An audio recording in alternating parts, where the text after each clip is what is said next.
এক লোক মসজিদের ইমাম সাহেবকে তার বাড়িতে দাওয়াত দিল। তো ওই ইমাম সাহেব ওই লোকটারে বাড়িতে এসে খাবার খেয়ে চলে গেল। তখন ওই লোকটার ছেলে এসে বলছে, বাবা, এই সোফার উপরে তোমার অনেকগুলো টাকা ছিল, এই টাকাগুলো গেল কোথায়? তখন লোকটা বলে, এখানে এই ইমাম সাহেব ছাড়া আর কেউ আসেনি।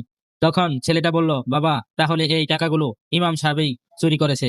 ছেলেটা ওই কথা শুনে এই লোকটার বলে উঠলো, আর বলে কি, ইমাম সাহেব তো খুবই পরহেজগার মানুষ, তার তো এই ধরনের কাজ করার কোনো কথা না।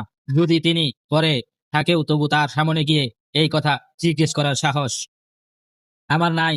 পরের বছর ইমাম সাহেব যখন আবার ওই বাড়িতে দাওয়াত খেতে আসে, তখন ওই লোকটার ছেলে ইমাম সাহেবকে বললেন, হুজুর, কি মনে হয় করেন না, গত বছর যখন আপনি আমাদের এখানে দাওয়াত খেতে এসেছিলেন, ওই সোফার উপরে অনেকগুলো টাকা ছিল।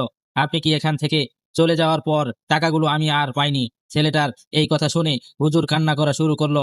এখন বলতে থাকলো, আমি এই কারণে কান্না করছি না যে তুমি আমার উপরে চুরির অপবাদ দিয়েছ, আমি তো কান্না করছি ওই কারণে যে সারা বছরের মধ্যে তোমার একবারের জন্য তোমাদের বাসায় কোরআন শরীফটা খুলেও দেখো না।